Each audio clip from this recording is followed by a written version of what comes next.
আসসালামু আলাইকুম ওয়া রাহমাতুল্লাহি ওয়া বারাকাতুহু।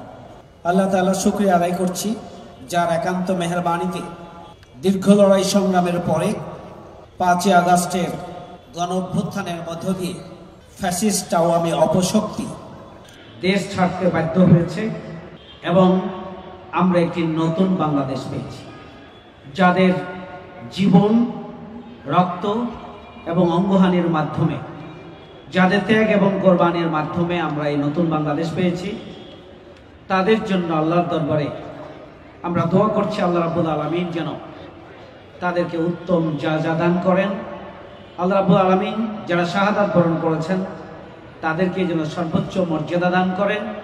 আহত এবং পঙ্গু যারা হয়েছেন আল্লাহ রাব্বুল আলামিন গাজীর মর্যাদা সহ তাদেরকে দ্রুত সুস্থতার সাথে স্বাভাবিক জীবনে ফিরে আসার তৌফিক যেন দান করে। সংগ্রামী ভাইয়ের বন্ধুগণ, বাংলাদেশ জামায়াত ইসলামী সৎ এবং যোগ্য নেতৃত্ব প্রতিষ্ঠা করতে চায়। বাংলাদেশ জামায়াত ইসলামী একটি দুর্নীতিমুক্ত, সন্ত্রাসমুক্ত, বৈষম্যমুক্ত একটি নতুন বাংলাদেশ প্রতিষ্ঠা করতে চায়। আওয়ামী লীগ শেখ হাসিনার নেতৃত্বে বাংলাদেশকে একটা তলাবিহীন ঝুড়িতে পরিণত করেছে। বাংলাদেশকে বসবাসের অযোগ্য একটা পরিবেশ তারা এখানে তৈরি করেছে, একটা অস্বস্তিকর পরিবেশ তৈরি করেছে। এখানে মানুষের কথা বলার অধিকার ছিল না, মত প্রকাশের অধিকার ছিল না, সভা সমাবেশের অধিকার ছিল না। এখানে মানুষের বিচার পাওয়ার অধিকার ছিল না। এখানে আইন শৃঙ্খলা বাহিনীকে পেটুয়া বাহিনী হিসাবে জনগণের আন্দোলনকে নিয়ন্ত্রণের হাতিয়ার হিসেবে ব্যবহার করা হয়েছিল। জুলুম, নির্যাতন, নিষ্পেষণের মাধ্যম হিসাবে তারা আইন শৃঙ্খলা বাহিনীকে গড়ে তুলেছে।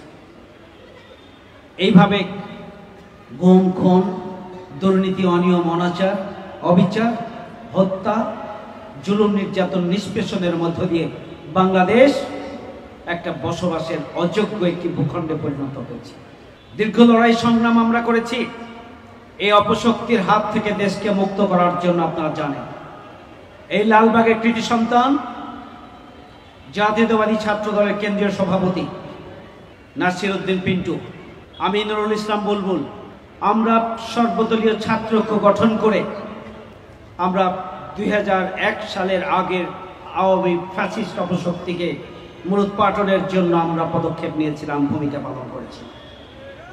একদিকে বাংলাদেশের একটি আদর্শিক রাজনৈতিক দল জামায়াত ইসলামীর আমির মাওলানা মতিউর রহমান নিজামী, সাবেক আমির অধ্যাপক গোলাম আজম সহ তার সমস্ত শীর্ষ নেতৃবৃন্দকে, 11 জন শীর্ষ নেতৃবৃন্দকে হত্যা করে জামায়াত ইসলামীকে নেতৃত্ব শূন্য করে দেওয়া হয়েছে।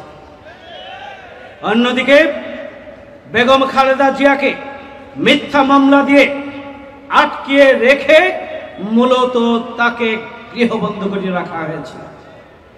বিএনপি এবং জামায়াত ইসলামের, ইসলামী ছাত্র শিবির সহ বাংলাদেশের আন্দোলনকামী, মুক্তিকামী জনতার যে সমস্ত রাজনৈতিক সংগঠনগুলো ছিল তাদের উপরে জুলুম, নির্যাতন, নিষ্পেষণের স্টিম রোলার চালানো হয়েছে।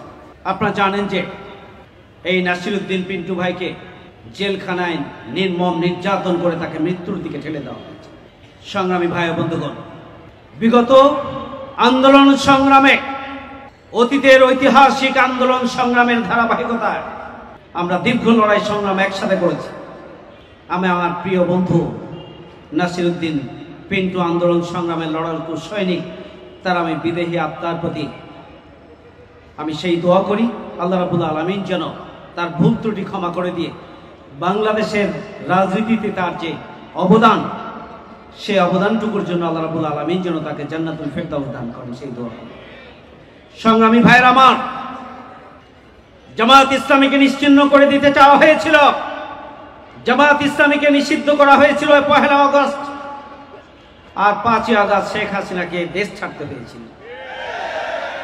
জামায়াত ইসলামী নিবন্ধনকে বাতিল করা হয়েছিল, জামায়াত ইসলামীর প্রতীক দাঁড়িপাল্লা কেড়ে নেওয়া হয়েছিল, জামায়াত ইসলামী এবং ইসলামী ছাত্র শিবিরের 5 শতাধিক নেতাকর্মীকে হত্যা করা হয়েছে এই 15 বছরে।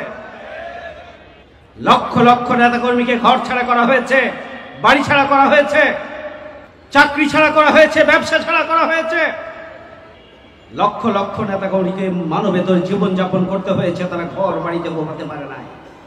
বন্ধুরা আমার, শুধু তাই নয়, জামাতের কেন্দ্রীয় অফিস সহ একদম উপজেলা অফিস পর্যন্ত, ওয়ার্ড অফিস পর্যন্ত বাংলাদেশের সমস্ত কার্যালয়গুলোকে বন্ধ করে রাখা হয়েছে।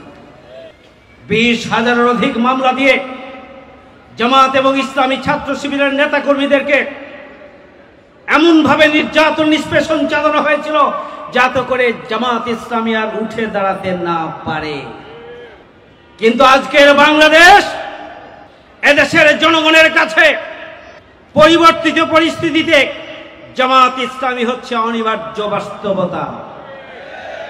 জামাত ইসলামীকে নিশ্চিহ্ন করা যায়নি, জামাত ইসলামীকে নিশ্চিহ্ন করা যাবে না ততদিন পর্যন্ত যতদিন পর্যন্ত দেশ এবং জাতির মুক্তির জন্য ইসলামী সমাজ ভিত্তিক একটি কল্যাণ রাষ্ট্র প্রতিষ্ঠার মাধ্যমে আল্লাহর সন্তুষ্টি অর্জনের পথে বাংলাদেশ জামাত ইসলামী থাকবে, ততদিন জামাত ইসলামীকে নিশ্চিহ্ন করা যাবে না। ইনশাআল্লাহ সংগ্রামী ভাইয়ের আমার, জামাত ইসলামীকে নিশ্চিহ্ন করা যায় না। সংগ্রামী ভাই বন্ধুগণ, আজকের এই নতুন বাংলাদেশ বহুমুখী চক্রান্তের শিকার। আবহমান কাল থেকে বাংলাদেশে হিন্দু, মুসলিম, বৌদ্ধ, খ্রিস্টান একই সাথে ভ্রাতৃত্ব, ভালোবাসা এবং সহযোগিতার বন্ধনে আবদ্ধ হয়ে বাংলাদেশে বসবাস করে। এখানে কখনোই হিন্দু, মুসলিম, বৌদ্ধ, খ্রিস্টানের মধ্যে ধর্মভিত্তিক সংঘাত কখনো হয় নাই।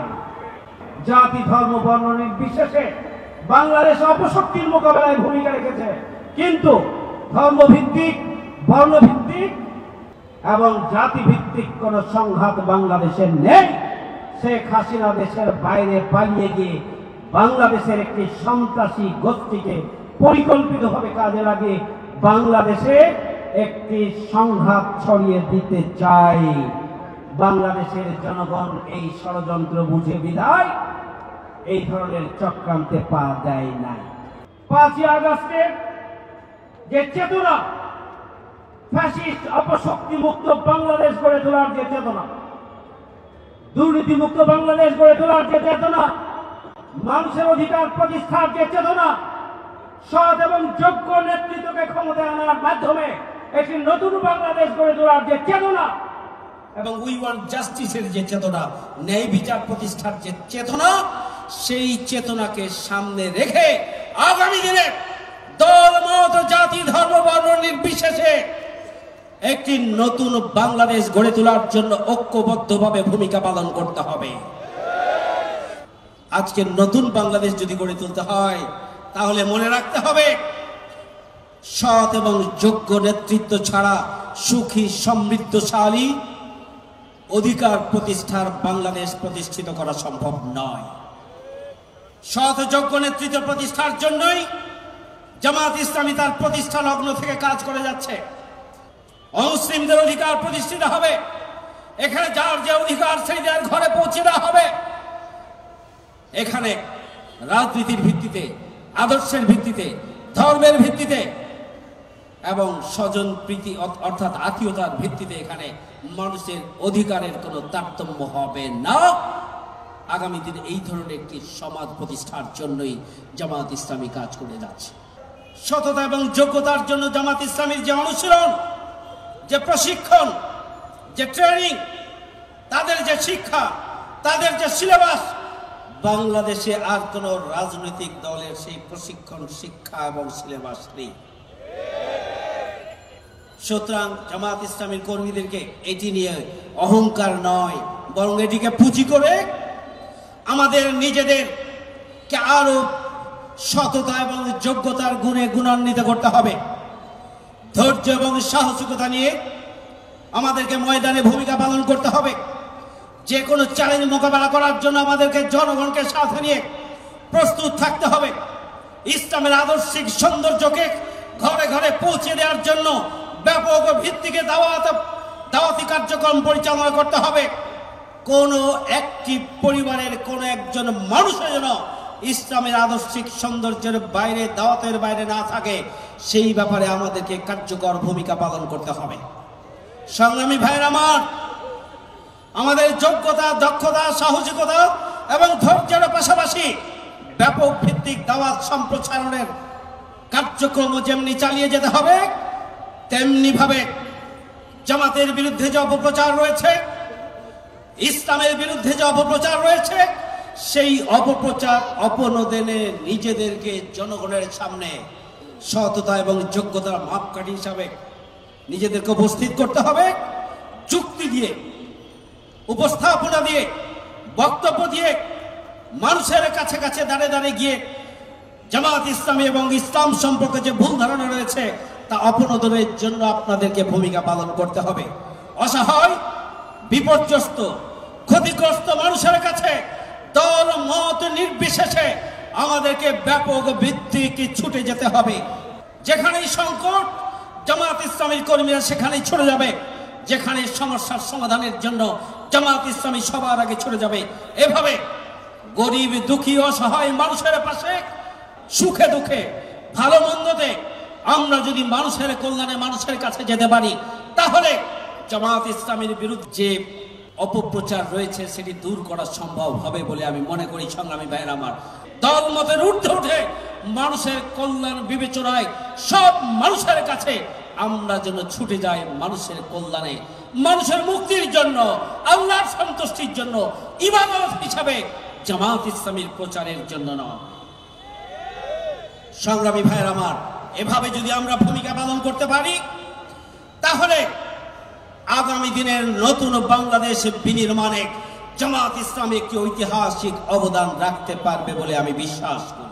রাজনৈতিক দলগুলোর মধ্যে কোনো দূরত্ব তৈরি হয়, সেই ধরনের কোনো পরিস্থিতি যেন তৈরি করতে কেউ না পারে, এই ব্যাপারে আমাদেরকে সজাগ থাকতে হবে। এখানে যে সমস্ত রাজনৈতিক দল আমরা রয়েছি, আমাদের আলাদা আলাদা আদর্শ রয়েছে, আমাদের দৃষ্টিভঙ্গি রয়েছে, আমাদের চাওয়া পাওয়া রয়েছে, আমাদের উদ্দেশ্য রয়েছে, লক্ষ্য রয়েছে, সেটি থাকতেই পারে। কিন্তু সবার উপরে দেশ, সবার উপরে দেশের মানুষ, সবার উপরে দেশের কল্যাণ, দেশের উন্নয়ন, দেশের প্রশান্তি, দেশের শান্তি এবং সার্বিকভাবে বসবাসযোগ্য উন্নয়নশীল একটি নতুন বাংলাদেশ গড়ে তোলার জন্য সবকিছুর উপরে আমরা যেন দেশকে এবং দেশের জনগণকে গুরুত্ব দিতে পারি, সেভাবে রাজনৈতিক দলের কর্মীরা যদি নিজ নিজ অবস্থান থেকে ভূমিকা পালন করতে পারে, তাহলে সকল ষড়যন্ত্র মোকাবেলায় আমরা একটি নতুন বাংলাদেশ গড়ে তুলতে পারবো ইনশাআল্লাহ।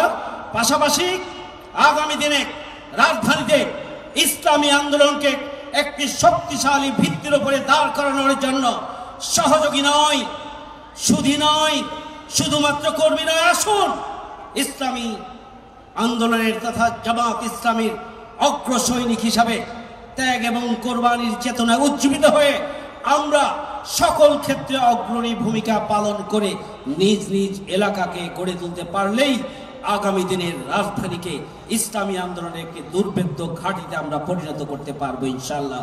এবং এভাবেই আমরা আমাদের প্রিয় বাংলাদেশকে গড়ে তুলতে পারবো। সে আহ্বান জানিয়ে আমার বক্তব্য এখানে শেষ করছি। শেষ পর্যন্ত এই আয়োজনকে সফল করার জন্য আপনাদের সার্বিক সহযোগিতা কামনা করে আমার বক্তব্য এখানে শেষ করছি। আমা তৌফিকি ইল্লা বিল্লাহ। আসসালামু আলাইকুম ওয়া রাহমাতুল্লাহি ওয়া বারাকাতুহু।